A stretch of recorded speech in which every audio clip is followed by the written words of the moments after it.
peut noter la présence du public exceptionnellement dans cette émission athlétisme. Absolument, Thierry. C'est pas une première, mais ce n'est pas une dernière non plus.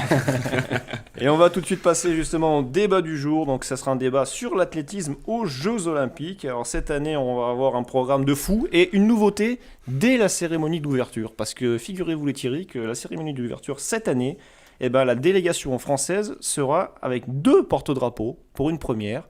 Et oui, et je vous regarde sur un ton là. Il y aura un homme et une femme qui n'ont pas encore été déterminés. C'est ce soir. C'est lundi soir. Absolument, Thierry. On a une liste donc avec évidemment Florent Manodou qui est favori avec Renaud Lavillenie du côté des hommes et Clarisse. Comment tu dis Thierry? Clarisse? Bagnienou. Non, Agbenienou, la judoka française qui a remporté la médaille d'or justement il y a 5 ans maintenant à Rio en judo et qui est donc en bonne posture pour... Qu'est-ce que vous en pensez justement? Avec Mélina Robert Michon aussi. Absolument. Et qu'est-ce que vous en pensez justement pour commencer de ce nouveau format un peu de porte-drapeau? Il y aura donc un homme et une femme. Ça va dans la politique qu'on connaît depuis longtemps de la parité. C'est dans l'air du temps. C'est comme ça, non, mais après on récompense aussi depuis plusieurs années un athlète homme, enfin un sportif masculin, un sportif féminin. C'est bien parce qu'il faut une parité entre hommes et femmes, c'est ça. Oui, tout à fait, Thierry. Ben, toi, qu'est-ce que t'en penses? Ouais, non, je suis d'accord. Après, tant mieux si ça peut faire la promotion de l'égalité homme-femme dans le sport, tant mieux. Tribune K. Ouais, pareil, c'est dans l'élan aujourd'hui, et je pense que c'est bien que l'athlète, enfin en tout cas que les Jeux Olympiques y arrivent également. Toi, t'es pas d'accord? Oui, moi je suis d'accord, mais justement, on parle de parité. La délégation française, elle comptera 212 hommes pour 166 femmes. Donc il n'y aura évidemment pas la parité, elle n'est pas possible, mais c'est bien d'avoir une vitrine justement, d'avoir. Je pense que c'est sûrement pas le cas en plus de tous les pays. On est peut-être l'un des seuls pays où c'est le cas au final. Donc c'est quand même pas mal d'avoir une vitrine de l'équipe de France avec un homme et une femme, surtout qu'on a quand même pas mal de championnes aussi historiquement aux Jeux Olympiques, en natation, en athlétisme, Tout à fait, Thierry. En escrime d'ailleurs, un sport français qui a brillé. Et j'avais noté quand même... En équitation aussi. En équitation, Thierry, absolument. L'équitation qui est en d'ailleurs... vélo aussi. L'équitation qui est le 4e sport dans l'histoire des Jeux Olympiques à nous avoir rapporté des médailles. Le plus titré. Le 4e plus sport médaillé, avec 37 médailles, s'il vous plaît. 37. Les tubes de colle, 37. Justement, Thierry Tribune K, pour poursuivre ton édito du jour, je cite Seiko Hashimoto. C'est une montre, ça. Oui. Peu de respect, s'il vous plaît, pour nos collègues nippons. Sinon, tu vas finir comme Griezmann et Dembélé, toi. Je te le dis. Tu vas devoir t'excuser. Qui a laissé justement l'option ouverte d'un huis clos sur les sites de compétition après les inquiétudes exprimées par le Premier ministre japonais Yoshihide Suga devant justement la recrudescence des cas de Covid dans la capitale. Et donc les jeux qui pourraient peut-être finalement avoir lieu à huis clos. Et voilà. Donc ça corrobore ton ce que je disais. Et pour finir cette présentation des Jeux Olympiques, j'ai noté aussi qu'il y aura 6 nouvelles disciplines pour les Jeux Olympiques qui vont faire l'apparition pour la première fois, que sont le karaté, le surf, avec une française notamment, l'escalade, le skateboard, le baseball soft, donc à savoir ce que c'est, le baseball soft. Ben, peut-être toi Il me tu sais. semble que le baseball c'est pour les hommes et le softball c'est pour les femmes. Et Oh là là, je te mets un applaudissement. Bravo. Merci. Ça sera pas une question du quiz, mais combien de disciplines dans cette Jeux Olympiques d'été? Dites un chiffre. 27. C'est plus. 32. C'est plus. 51. C'est moins. C'est 33. Hop. Allez, un point. Un point. Ça fait bizarre de changer comme ça, de pas poser les questions. Ouais, non, mais écoute, on alterne. On passe à l'athlétisme. Oui, on va démarrer tout de suite parce qu'on se souvient des Jeux de Rio justement en 2016. En 2016 à Rio. Quelle édition. Et l'équipe de France avait eu 42 médailles. Alors la délégation française a annoncé que l'objectif c'était d'avoir 40 médailles cette année à Tokyo. Donc on ne sait pas trop si c'est bien, si c'est pas bien, mais quelles sont les forces en présence dans cette année? Ben, toi, ton avis? Alors bon, déjà, il faut savoir qu'au niveau des minima, parce que les minima olympiques, c'est ce qu'il faut pour se qualifier, on n'a pas été extraordinaire, faut l'avouer. Bien évidemment, je pense que notre plus grande chance de médaille en athlète, c'est Kevin Mayer, qui a fait, donc, si je me souviens bien, 2e à Rio, et puis malheureusement à Doha, il s'était blessé lors du jour 2, il avait dû abandonner. Je mettrai un bémol parce que cette année, il y a quand même 2 grands concurrents qui lui feront face, le Canadien Damian Warner et l'Allemand qui a été champion du monde. Je vais retrouver son nom tout de suite, ne bougez pas. Kevin Mayer qui a été champion du monde. Niklas Cole, comment ? Kevin Mayer qui a été champion du monde à Londres en 2017. Qui a été champion du monde à Londres. Exact. Ouais.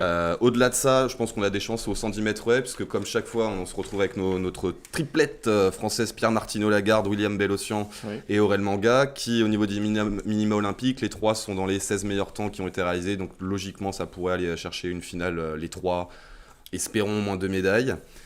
Toujours chez les hommes, je pense qu'une des petites déceptions, c'est qu'au niveau des sprints cette année, on n'a pas grand monde sur 100 mètres, on n'aura que Jimmy Vico. Oui. Avec une belle anecdote aussi sur Christophe Lemaître, hein. Une belle prestation, le vaccin Covid. Ah oui, j'en ai entendu parler. Pas que ça, mais bon, ça. Pas que ça. Ouais. On rappelle à tout le monde. Je veux bien tout entendre. Christophe Lemaître, au mois de mai, a reçu son injection Covid, contre le Covid en l'occurrence, et il a eu des complications. Finalement, c'est pour le Covid. Ce qui lui a compliqué ensuite ses qualifications pour les Jeux Olympiques. Il n'a pas réussi à faire les minima, messieurs. Et qui ne sera donc pas à Tokyo, peut-être sur le 4x100. Bonne question, je ne sais pas. Peut-être, on attend encore la réponse. Il n'est pas en tout cas dans la sélection. Il n'est pas, mais il pourrait peut-être pour le relais. Et pour terminer, au niveau des chances françaises, chez les femmes, on en a 2. J'allais dire, c'est Charlie et ses drôles de dames, mais les drôles de dames étaient 3 et on n'en a que 2. On a au disque la grande Mélina Robert-Michon, 41 ans, elle est toujours là. Absolument, Thierry. Vice-championne olympique, donc elle a sa 2e place à défendre. C'est ses quatrième. Je crois que c'est ses 4e Jeux Olympiques. En tout cas, elle est là depuis Athènes. Hein. C'est ça. Et elle est au niveau des minima, je crois qu'elle est dans les meilleurs quasiment. Donc c'est une belle chance de médaille. Et on a également au lancer du marteau Alexandra Tavernier, qui a fait. Tavernier J'ai soif. Qui a fait 11e aux qualifications. Mais voilà. Après, je vous avoue qu'au niveau des chances françaises, je suis pas si optimiste que ça. Je sais pas ce que vous en pensez vous, mais. On a aussi la perche. Ça peut être sympa en perche. On a les frères Lavillenie. Exact. Pour aller chercher une médaille, parce que la première place paraît intouchable face au monstre du Plantis. Mais peut-être une 3e place. On a vu que la Villénie le week-end dernier a fait 3e, Renaud en tout cas. On en parlera avec Valentin tout à l'heure. Oui, qui sera notre invité. Donc pourquoi pas jouer Thierry, toi, Tribune K, au niveau athlétisme, alors dans ces Jeux Olympiques, qu'est-ce que tu penses? Mais moi, je suis du même avis qu'un peu tout le monde, d'ailleurs, sur les chances françaises de médaille.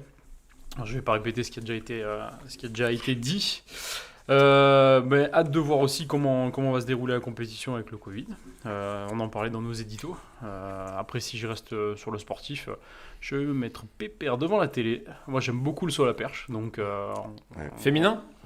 Masculin, entendu, un peu plus féminin que masculin. Il n'y a plus Elena Zimbayeva, c'est plus aucun intérêt la perche féminine. Mais hâte qu'on s'entretienne avec notre invité de tout à l'heure. Mais je vais suivre ça tranquillement à la télé. Donc hâte que ces Jeux Olympiques commencent depuis le temps qu'on les attend. J'ai retrouvé le nom de la surfeuse française qui sera aux Jeux Olympiques, c'est Joanne Defay. D'ailleurs, qui pour ceux qui s'intéressent au surf, est quand même une surfeuse incroyable et qui, je pense, aux Jeux Olympiques peut ramener une médaille. C'est un nouveau sport aux Jeux Olympiques, donc on n'a pas pensé jusque-là. Mais elle est dans les meilleurs au monde et ça pourrait peut-être porter la cocarde. Attention. Moi, j'aurais une question pour Benjamin, qui est quand même un spécialiste de l'athlétisme. En saut en longueur, le jeune qui est entraîné par Teddy Tamgo, est-ce qu'il a une chance? J'ai oublié son nom. Alors, c'est une double faute de ta part, puisqu'il est Burkina Faso et il fait du triple saut. Il n'était pas français? Ah non, il est Burkina Faso. Thierry, il t'a remis sur le droit chemin. Tous les Noirs ne sont pas français. Attention, ne sois pas raciste. Ouais. C'est à toi qu'on va t'offrir le t-shirt. C'est odieux ça. Mais il a une très grande chance de médaille d'or. Et qui d'ailleurs, si je ne dis pas de bêtises, serait la première médaille olympique du Burkina Faso en athlétisme. Attends, je l'ai pas ça. Je l'ai pas. Non, je l'ai pas. Non, je peux pas te confirmer. Et par contre, l'athlétisme, Ben, toi qui justement es spécialiste, c'est le 3e sport en termes de médailles aux Jeux Olympiques. Derrière, premier escrime et 2e cyclisme. Donc le 3e sport quoi, pour l'équipe de France, en termes de l'équipe de France, le nombre de médailles depuis 1896, avec 68 médailles. Donc c'est quand même un poids fort. Hein. C'est vrai que j'étais un peu surpris, je pensais que la natation était beaucoup mieux placée que ça. Et là tu dis pas que c'est des dopés? Tiens. Qui? Les athlètes. Mais Thierry, les athlètes, c'est les dopés tous, peu importe la discipline. Arrête d'être naïf. Pour toi, il n'y a que les cyclistes qui sont pas dopés. Je croyais qu'il y avait que les cyclistes. J'ai jamais dit ça, moi. Il faut écouter un peu. On lève le casque. Ah bon, t'es sûr? J'ai pas dit ça. En tout cas, pas cette année. Bref. Suivant. Ça tombe bien, on a tout enregistré. Au niveau des Jeux Olympiques aussi, sur 100 mètres, on aura pour la première fois, depuis Pékin, un nouveau champion olympique sur 100 mètres. Il y a un gros duel, Ben, si je ne m'abuse, entre le jeune américain Noah Lyles et le Canadien du Grace, André de Grasse. André de Grasse. Ou de Grace. Du Grace. Ouais, absolument. Ouais, c'est les deux qui dominent. Alors, si on enlève Christian Coleman, qui a été champion du monde à Doha, qui a été suspendu parce qu'il ne s'est pas présenté à ses contrôles antidopage. Mais ouais, c'est la personne à surveiller au niveau des sprints cette année sera clairement Noah Elias, 100 mètres et 200 mètres. Je crois que 200 mètres, son record perso est à 19,50. Est-ce qu'il pourra aller titiller les 19-19 du Usain Bolt, qui moi me semble intouchable, mais Non, impossible. C'est vrai que c'est plus un spécialiste du 200. il est plus spécialiste du 200, mais c'est vrai que c'est la première fois que le field au niveau du 100 mètres est très ouvert, tout le monde peut gagner, et je suis très curieux, comme tu l'as dit, de ces premiers JO post-Usain Bolt, voir ce que ça va donner. Ouais. Même le français, Jimmy Vico. Jimmy Vico, je pense qu'il va aller chercher une finale comme Au d'habitude. final, ce sera un bon résultat. Ouais, ce serait déjà un bon résultat. Après, Magnifique. c'est vrai qu'il a souvent eu la poisse où il se blesse à chaque fois entre la demi et la finale, donc il faudra voir ce que ça donne. Pour conclure justement ce thème, moi j'aimerais l'élargir un peu plus que l'athlétisme, avec notamment d'autres disciplines de l'équipe de France. On n'en a pas parlé, mais ça va être peut-être les derniers Jeux Olympiques de Teddy Riner, qui reste un athlète français incroyable. Thierry Tribune-Tat, est-ce que tu le vois faire un jeu olympique très fort, avant peut-être les Jeux Olympiques en France en 2024, qui pourrait être l'apothéose, mais qu'est-ce que tu en penses? Ben, on lui souhaite, à la hauteur On de te sa le carrière, souhaite, de finir comme il faut. Après, voilà, il y a une fin à tout. C'est un athlète remarquable, de par ce qu'il a réalisé. Donc, voilà, j'aimerais, en tout cas, qu'il sorte avec une victoire, parce que je crois qu'il est invaincu. Ah, il a perdu. Ouais, il a perdu. Eu 2 combats Il a perdu, l'année dernière. Bon, Ouais. bah, Mais bon, aux aux Jeux Olympiques. Non, pas aux Jeux Ah, Olympiques. si, Voilà. Olympiques. Mais- Donc, il est invaincu aux Jeux Olympiques. Non, Et- je sais non. plus. Non, il Non. avait fait à Pékin, il À avait fait Pékin, 3ème, je oui, il crois. avait fait 3ème ouais. à Pékin. Ouais. Bon, bah alors qu'il sorte par la grande porte, et puis voilà, il aura fait. Mais je pense Bah, qu'il s'il arrive- veut passer la porte, Ah. l'intérêt est de grande. il devrait aller à Paris. Il devrait aller à Paris, je pense. Voilà, Ouais. donc il arrive, c'est un Ouh, athlète attention. exceptionnel. Mais gagner au pays du judo, ce serait magnifique pour lui, ouais, c'est sûr. Mais c'est Ah oui. important pour lui dans l'histoire des Jeux Olympiques et de l'équipe de France, parce que, pour rappel, dans les records, pour l'instant, c'est Tony Estanguet qui a 3 médailles d'or. Donc c'est vrai que maintenant, en plus, c'est un garçon qui s'est un peu engagé politiquement aussi dans l'organisation. Mais on a, pour les Jeux d'hiver, évidemment, Martin Fourcade, quel record, avec 5 médailles d'or. Et derrière, on a Lucien Gaudin en escrime, mais après, avec 3 médailles, donc notamment Tony Estanguet, Marie-Josée Pérec, etc. Donc pour lui, Teddy Riner, ça peut être un pari, parce qu'il a envie de marquer l'histoire.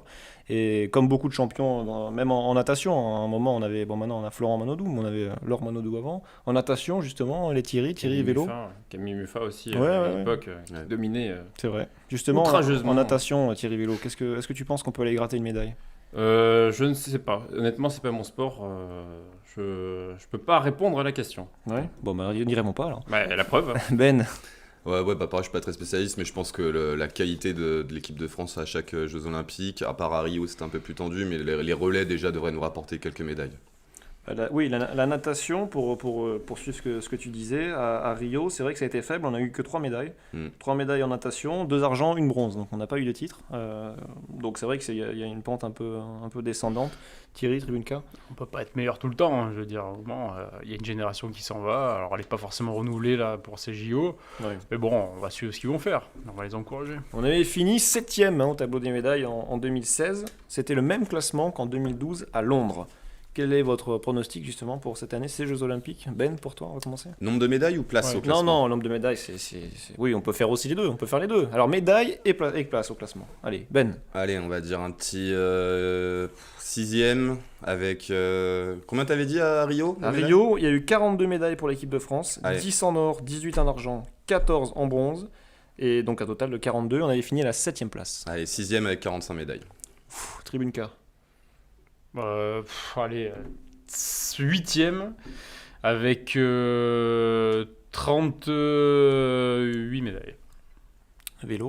30 médailles, ce sera déjà pas mal parce que toutes les équipes de France, quel que soit le sport, sont à la ramasse depuis plusieurs années. Pour l'instant, ça ne se voit pas. Mais la formation ne suit pas. Et c'est le début du marasme du sport français. En attendant, Paris, dans 3 ans, vous allez voir, ça va être terrible. Ça va être terrible d'un point de vue organisation ou pas? Non, pas d'un point de vue organisation, ça, c'est un autre débat. Oui, parce que si c'est organisé comme l'Euro 2016, on va bien rigoler. Ça va être encore une Toi, belle... t'en penses quoi? Moi, je suis d'accord. Moi, je suis d'accord avec toi. Je pense que ça va être des Jeux Olympiques un creux de génération pour cette équipe de France. Je pense que si on va taper les 30 médailles, c'est pas mal. Après, on peut avoir des bonnes surprises. Je pense qu'on a on a des Français qui sont là et qui vont sûrement aller récupérer une médaille, mais il y a quand même pas mal d'absents. On a dit mon coup de cœur, Mekissi Benabat, Christophe Lemaitre quand même, et il n'y a pas de Oui, mais tout ça, c'est des vieux. Oui, des vieux. c'est ça. Il n'y a le pas de problème. renouvellement de génération dans certains sports. Et après, là, on a parlé d'athlétisme, mais en sport plus collectif. Je pense que si on parle de football, on va pas aller chercher une médaille. En tennis, on va pas aller chercher une médaille. Handball, peut-être. Mais dans rugby à 7, peut-être. Ouais, à voir, fléchette. Au ventre glisse aussi. Ah, mais quand on vit depuis 60 ans sur le système mis en place par le général